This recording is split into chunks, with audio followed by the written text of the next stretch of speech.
The 2021 Endurance E-Racing World Championship Round 3, 12 Hours of Sebring is brought to you in partnership with ESTV, Leap Gaming, SimLab, Motorvision.tv, Global Flix, Racing for Green, Viper Gaming, and AMD Ryzen Radeon.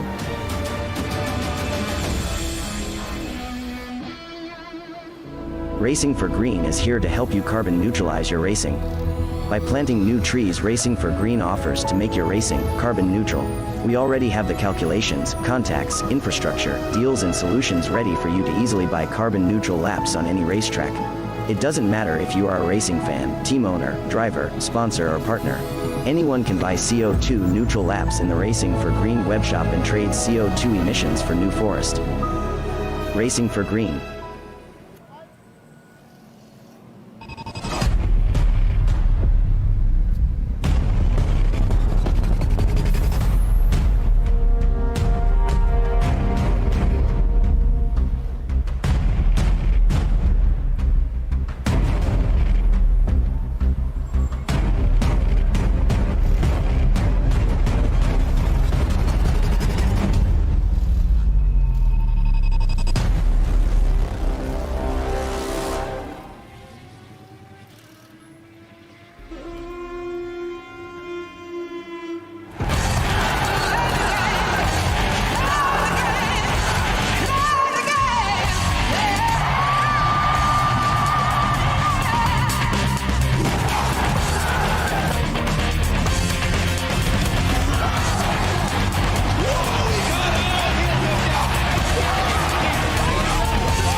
Yeah, it was indeed, Alex. Good morning to you, and good morning to everybody else watching along at home. Should be a good day of racing. Looking forward to it. But yeah, you're right. Qualifying last night, very interesting indeed. Two very close qualifying sessions. A good 4 hours of qualifying actually last night to really get our teeth into, and it really did give us a show of what we can expect. Vargas Sim Racing topped LMP2 in GTE. It was Juice's Motorsport Club and GT3 One Move Esports who managed to take the pole. We'll go into a little bit more detail on the starting grid in a few moments time, but yeah, very exciting. Thoroughly enjoyed it with Yusuf last night. It was very exciting at the end of sessions in particular.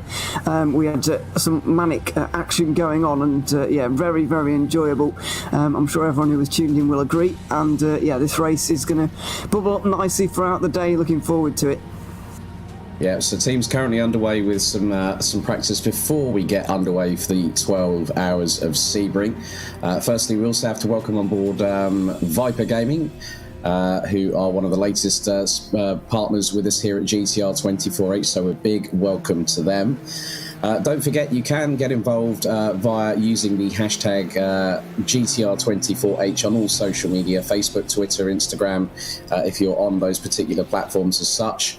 But this track, yourself, myself and Yusuf, we've all discussed about the, I'm going to use the term that Yusuf used on free practice on Thursday night, the bumpy, as we had, which I think that's going to be a term that Yusuf is going to have to trademark, unfortunately. But the bumpiness of this track still very, very evident, and You know, the main thing is, Ewan, these teams are really, really going to be very much up against it with the way that how the bumps and the undulations. I mean, this is a pretty flat track. There's no inclines, there's no descents at all.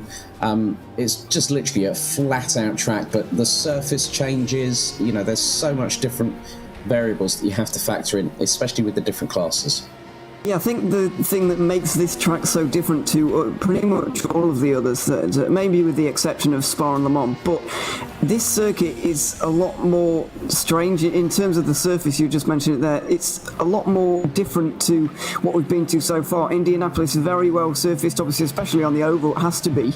It's very smooth, and so there's no real bumps to speak of. There's a few big curbs around which can bounce you around a little bit, but nothing like we've got here at Sebring. Then Silverstone also fairly recently relayed, so it's very smooth as well.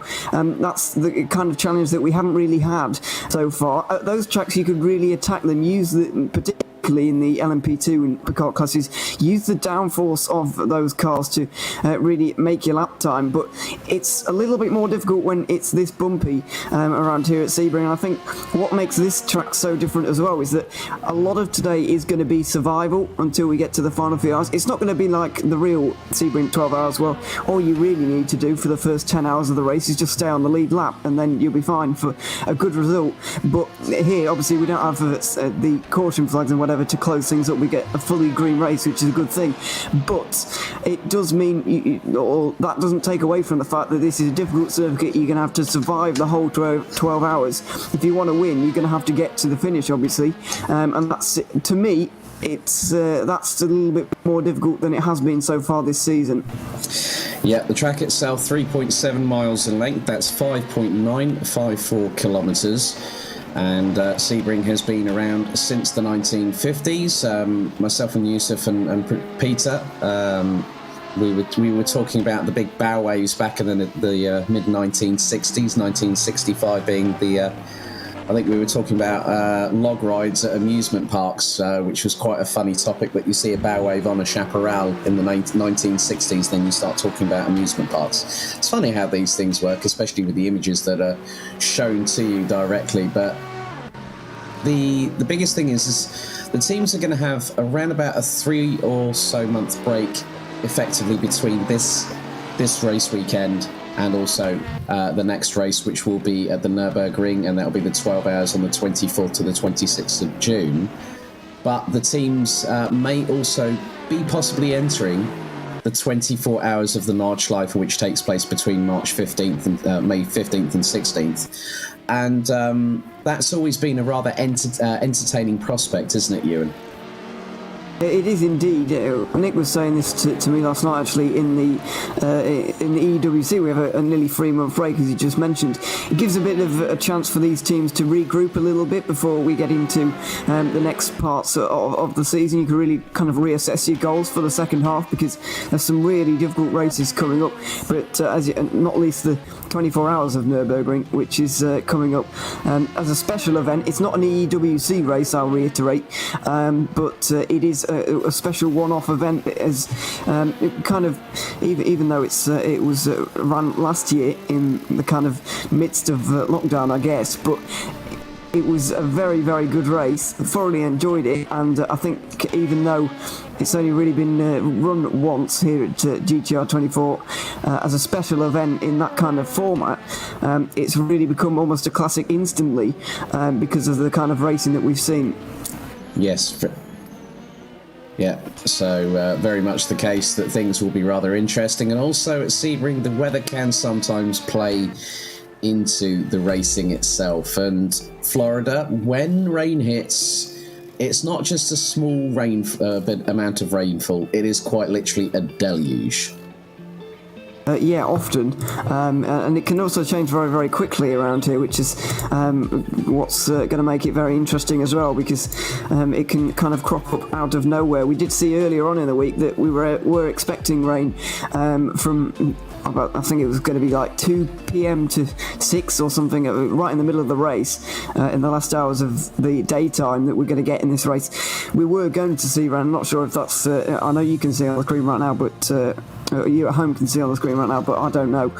For the moment, I don't know what the weather's going to do. We're just going to have to find out as things go along. Yeah. So if you want to find out about the weather, it's gtr248.org/weather, and that will give you this is the whisper test. And sure you can hear me for the start of the race. Sure you can hear this. The main thing for the start of the race. We don't know what the unpredictability. I will do one more before we go. Unpredictability of the track itself. Over to race session. We are already Please make sure you set the voice control. Yeah, absolutely. I mean, I'm just checking the weather at the moment on gtr248.org/weather, and at the moment things are. There's a lot of rain in the area, it has to be said. However, most of it is skirting just to the north of us as it stands, and just going across the kind of point of Sebring International Raceway, there is a short shower that is happening at the moment. Not entirely. When's that going to hit? Let's just have a quick look, and I'll try and find out. About 10 UTC, but I don't know what UTC stands for.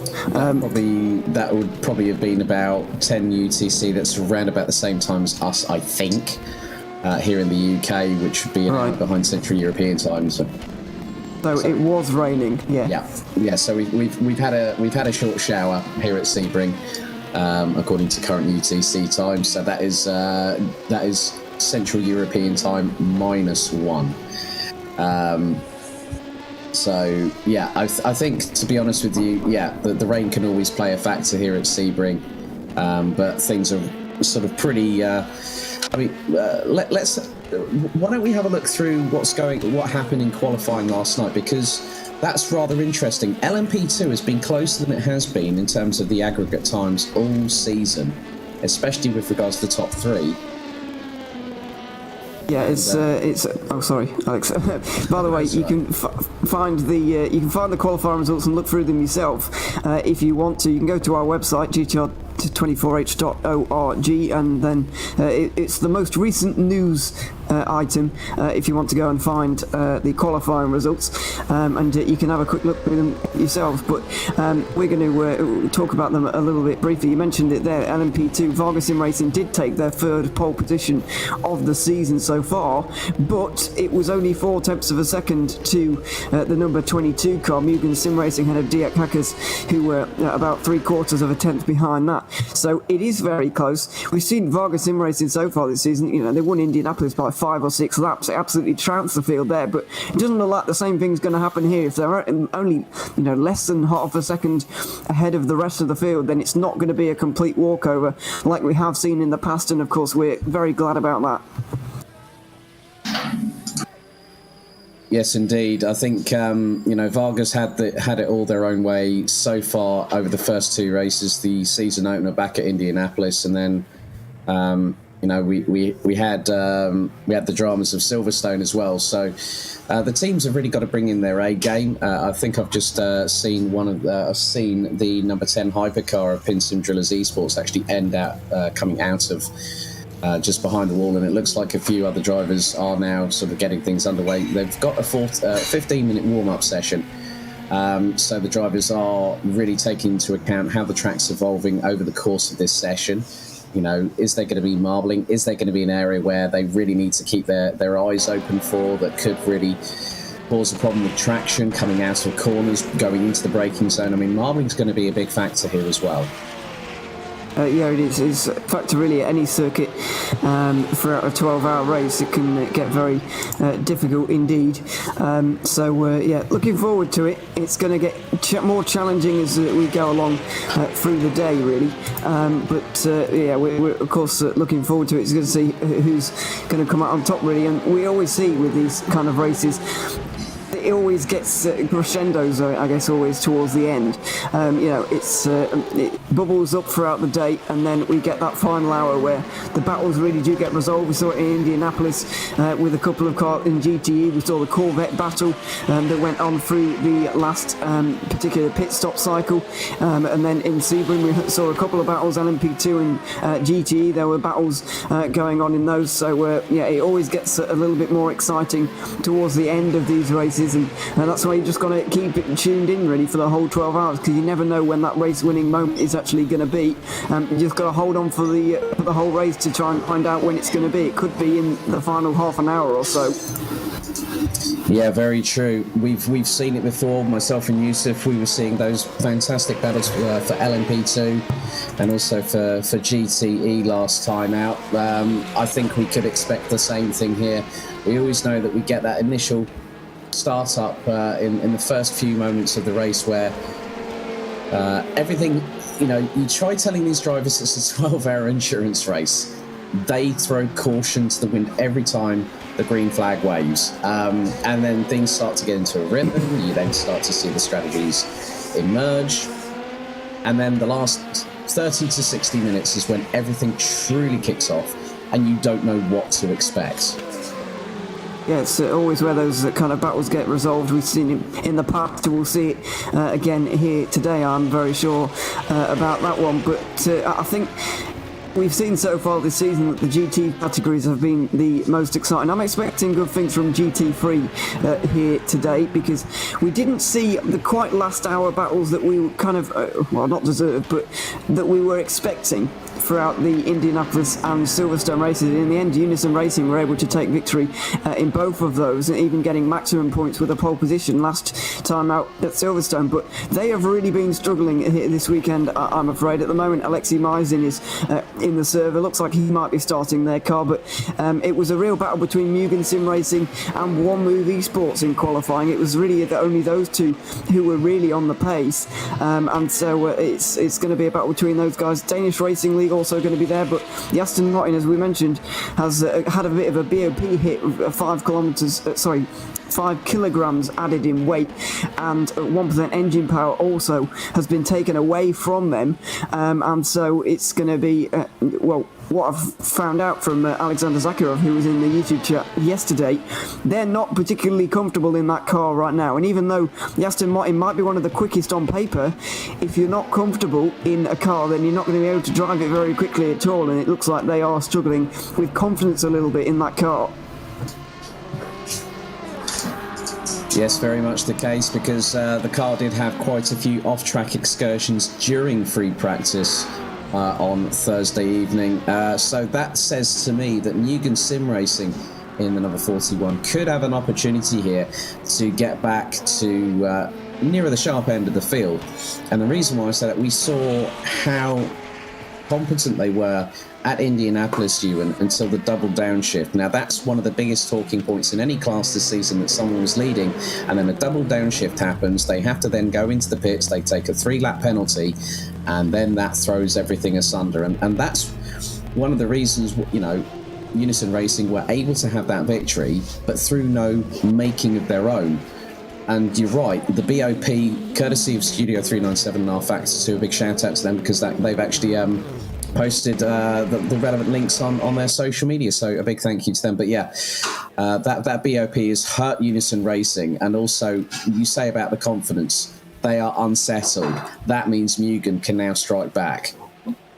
Yeah, absolutely. It's very, very important, actually. And we talk about this block of racing that we've had, really. We're only into the first, 8-9 weeks or so of 2021, but we've already will have had 3 12-hour races by the end of tonight. And so that's quite a lot of racing to be contending with. Unison Racing have had such a fantastic start to the season. Their confidence will have been sky high going into this, but from the practice and qualifying sessions, they are not as strong as they were in those particular events at Silverstone and at Indianapolis. So it's going to be very, very difficult for them at this point to carry that confidence through. You know that you've won 2 races, but the last race of this little block of 3 has not gone well, and that's the one that sticks in your mind, and that's going to play on their mind, I think, along the 3 months. If they can't get a good result here, then I think it could be quite detrimental to the season. season, could even be the turning point in the season.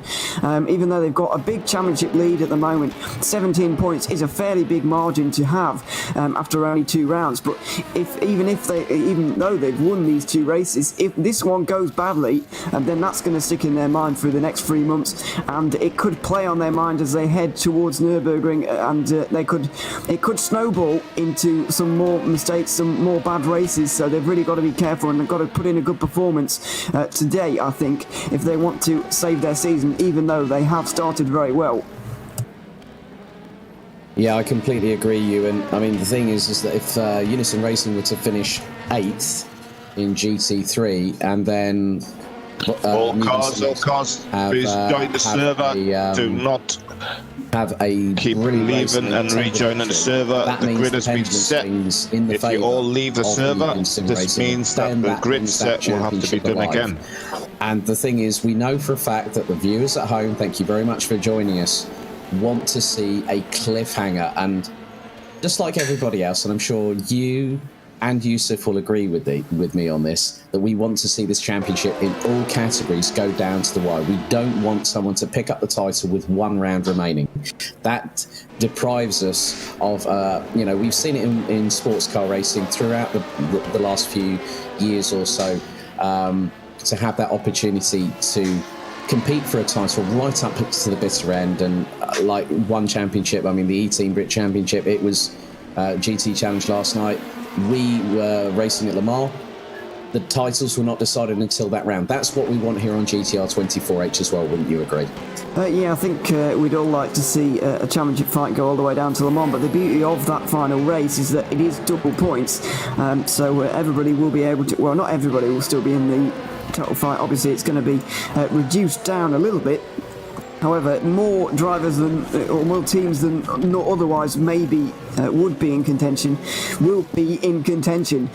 So I'm looking forward to Le Mans, as we all are, a little bit later on in the season, and double points is going to really increase the stakes a little bit. In terms of those championship standings, by the way, just to update you on who's leading, in Hypercar, Drillers Esports have got an 18-point gap at the front of that championship. Vargo Sim Racing have taken maximum points so far, so they're 24 points ahead of Drillers Esports, who I haven't seen on the server in practice in qualifying, and I can't see them on there now either, which is a real shame. Hopefully they can join us for tonight, but it doesn't look like that's going to be the case. In GTE, this is the closest one in the whole field. Musto GD Esports ahead of DAS SR Lab, because that gap is only 7 points. That's the only class where we haven't had a repeat winner, by the way. And in GT3, Unison Racing are leading Mugen Sim Racing by 17 points.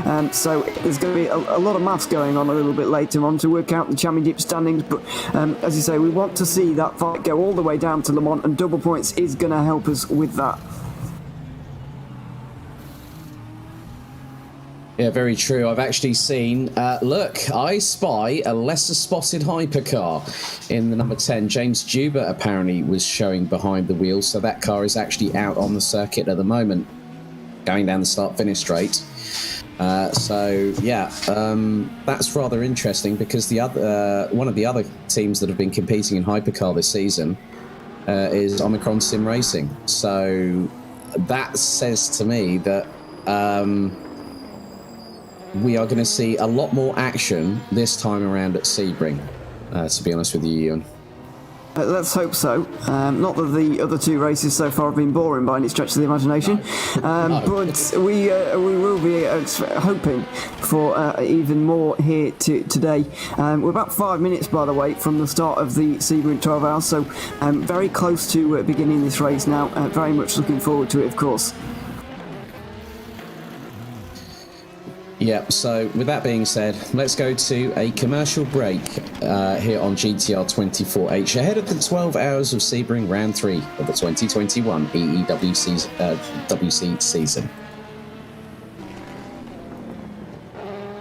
Endurance E-Racing World Championship Round 3, 12 hours of Sebring is brought to you in partnership with ESTV, Leak Gaming, SimLab, Motorvision.tv, Global Flix, Racing for Green, Viper Gaming, and AMD Ryzen Radeon.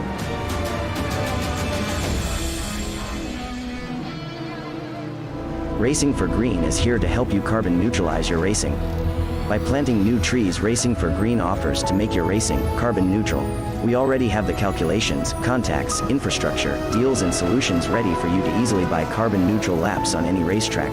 It doesn't matter if you are a racing fan, team owner, driver, sponsor or partner. Anyone can buy CO2 neutral laps in the Racing for Green webshop and trade CO2 emissions for New Forest. Racing for Green.